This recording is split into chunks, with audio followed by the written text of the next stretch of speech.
A few days ago, a viral image of a tribal man walking into a bank in Orissa with his sister's skeleton on his shoulder shocked the internet. The news was even covered by international media. He did it to prove his sister was dead because he did not have a single piece of paper to satisfy the system. Now let's move beyond this shock and understand why this extreme act was the only way left to jolt the bank and the social media community into action. Jitu's sister had died, leaving rupees 19,000 in the bank and Jitu as her only successor. The bank demanded a death certificate and a succession certificate. Jitu had access to none.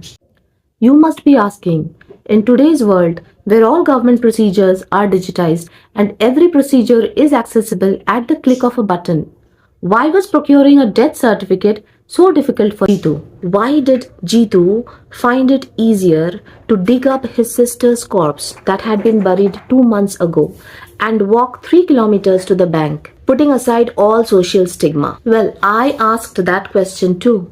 And here is the answer. Let's look at the chain of events. To get the death certificate, Jitu would need it from his village chowkidar or from a hospital. Now, since his sister had died at their home in a remote village, a hospital was out of question.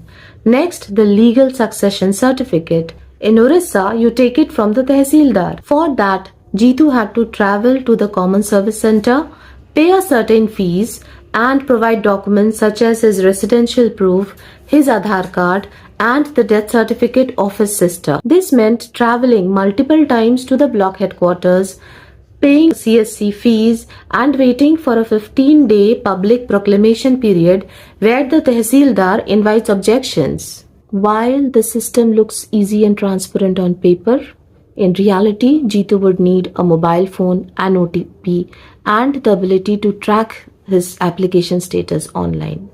Add to this his loss of daily wages for every day he spent doing this and the unavailability of trained manpower to guide him through the process. And historically, the Munda and Bhuya tribes of the Keonjhar district have shown a deep-seated mistrust of these administrative digital procedures. Procedural complexities acts as a tool of exclusion for people from backward communities like Jitu. Now, I'm sure both the Grameen Bank officials as well as the block level administrative officers have faced these kind of administrative challenges before and know how to navigate them. Yet, none of them stepped up to help Jitu Munda till he brought a dead body to the bank. And when he did bring the dead body, the first statement the bank